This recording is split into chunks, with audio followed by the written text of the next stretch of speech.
नमस्कार, आप देख रहे हैं रागरी न्यूज इंडिया लाइव। अभी हम महुआ नगर परिषद क्षेत्र में उपस्थित हैं, जहां नगर परिषद की चुनाव की सरगर्मी पकड़े हुए है। आज हम ऐसे प्रत्याशी से मिलवाते हैं जो युवा होते हुए बहुत संघर्षशील है, जिनका नाम है कुंदन यादव। आइए उनसे बात करते हैं कि उनका चुनावी एजेंडा क्या है।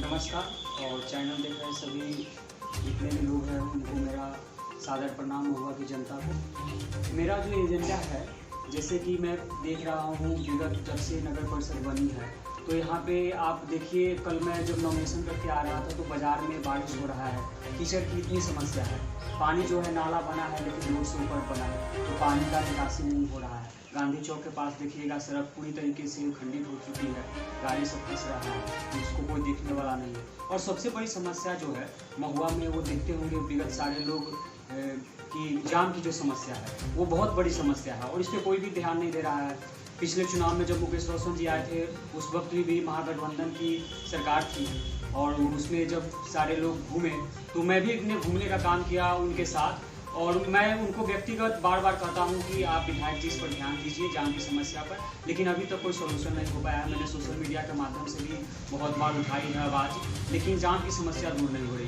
तो उसके संदर्भ उसको दूर करने के लिए मैं भरपूर प्रयास करूंगा।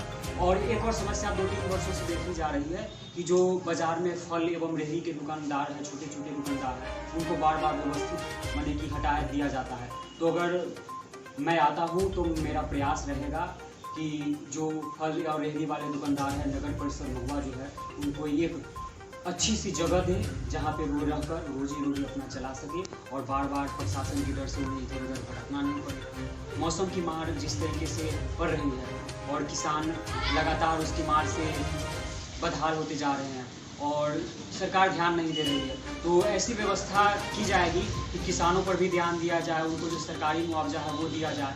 यहाँ पे घोषणाएं हो जाती है लेकिन मुआवजा नहीं मिलता है।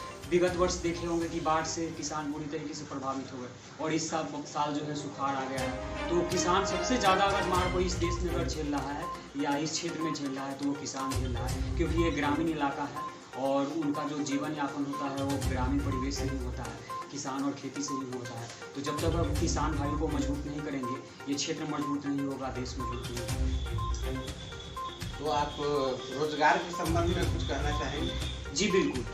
जिस तरीके से देखा जाए तो देश में तो अभी सबसे ज़्यादा जो मार हो रही है वो बेरोजगारी की मार है, और प्रधानमंत्री जी ने खुद कहा था कि अगर मेरी सरकार बनती है तो प्रत्येक वर्ष में 2 करोड़ रोजगार दूंगा, लेकिन उनके वादे जो थे वो बुरी तरीके से वो विफल हो गए, बदलते साबित हो गए। और इंक्लूड कीजिएगा तो 8 सालों में 16 करोड़ रोजगार पैदा होता है, लेकिन उन्होंने संसद भवन में जो पेश किया, अपना ज्ञापन पेश किया है बीजेपी ने, उसने 7 लाख रोजगार का वो पेश किया।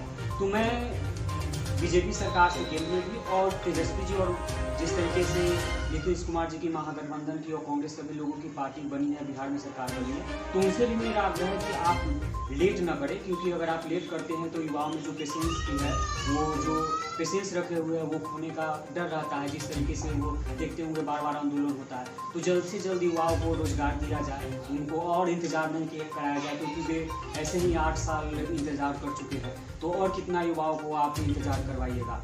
और ये जो बेरोजगारी की समस्या है वो किसी एक की समस्या नहीं है, वो घर घर की समस्या है, और हर घर में एक बेरोजगार अभी है। और इसके पीछे अगर देखा जाए तो केंद्रीय सरकार विफल है। जिस तरीके से नोटबंदी उन्होंने लाया बिना सोचे समझे, और जीएसटी ला दिया, छोटे छोटे उद्योग धंधे बंद हो गए। तो जब उद्योग धंधे छोटे छोटे बंद हो गए तो रोजगार जो था वो तो खत्म हो गया, तो बेरोजगारी ये जो है पैदा होगी, ये मुमकिन ही है। भ्रष्टाचार पे आपका क्या मत है?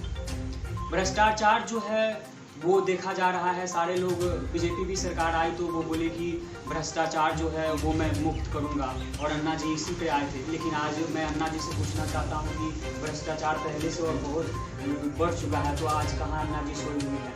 अरविंद केजरीवाल जितने भी जो निकले उस आंदोलन से, जो भ्रष्टाचार मिटाने की बात किया करते थे, वो सारे लोग आज सत्ता का सुख भोग रहे हैं और देश की जनता जो भ्रष्टाचार का दंश झेल रही थी वर्षों से, वो आज भी झेल रही है। तो इसको भी दूर करने का प्रयास किया जाएगा। और मैं ये चाहूँगा कि छोटे स्तर से, मतलब कि नगर परिषद स्तर से, ब्लॉक स्तर से धीरे धीरे जो सारे लोग सरकारी कर्मचारी है जो भ्रष्टाचार करते हैं, तो एक अगर किसी को काम को करते हैं, अगर वहाँ पे उनको पैसा नहीं भी बनता है तो लोगों से मांग की जाती है, तो उनको दूर करने के लिए मैं प्रयास करूँगा। और महुआ की जनता, युवा जब भी मुझे खोजेगी तो मैं हर वक्त उनके सुख दुख में हरदम उनके साथ रहने का मैं काम करूँगा। और मैंने पिछले दिनों भी हर वक्त जब भी ज़रूरत पड़ी है महुआ के लोगों को, तो मैंने आवाज़ उठाने का काम किया है, चाहे वो सड़क से लेकर सोशल मीडिया से लेकर हो, और जहाँ तक बन पाया है मैंने प्रयास किया है। शिक्षा के क्षेत्र में आपका क्या योगदान हुआ? शिक्षा के क्षेत्र में जिस तरीके से देखा जाए, कांग्रेस की सरकार बार बार कहती है, अगर आप देखिएगा तो पूरे इंडिया में अभी आपको छत्तीसगढ़ की सरकार जो है उसकी जो स्कूल मॉडल है, उसकी जो शिक्षा मॉडल है, और उसकी और राजस्थान की, उसकी हर जगह पे उसकी तारीफ हो रही है। तो ये गर्व की बात है। और राहुल जी जिस तरीके से गुजरात में भी चुनाव हो रहा है, तो मेरा पार्टी से एक लगाव है और मैं ऐसी विचारधारा से हूँ जो सबसे पुरानी पार्टी है।